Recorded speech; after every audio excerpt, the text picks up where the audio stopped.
后来继续来看小英男孩第一人，也就是前总统蔡英文所栽培的人。伫经济部绿能科技产业推动中心来做副执行长的期间，甲太阳能的大厂同位建设爸仔囝收钱200万。 每个月阁摕10万块的顾问费，然后甲下级的单位台电施加压力，超测用电。即摆3个人拢互收押禁见。讲一寡共乌洗的钱，拢入去刘奕林的小弟私人的户头。检调发动搜索，发现伊的小弟已经出境。今日好心情，到外头看起来，了后到红鸭上车。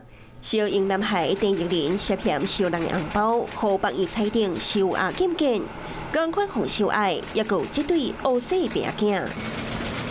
能源大厂单位建设的创办人陈建生的后生陈冠涛，把检服刑了后声押核准，检调接到清楚，邓奕林2022年涉嫌甲台电施压，得到大条电线用量。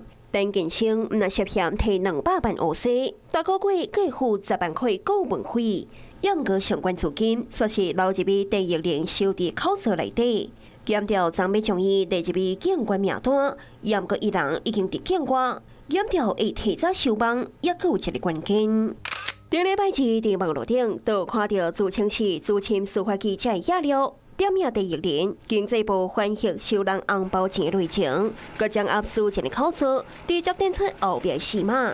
因为风声漏泄出去，检调才会提早出手。业者受贿吗，郑先生？检调除了要调查案件的细节，也佮要调查第一人小弟出境的时间点，是早就有行程的安排，也是听到风声就急要走路，这就要等伊等来讲好清楚。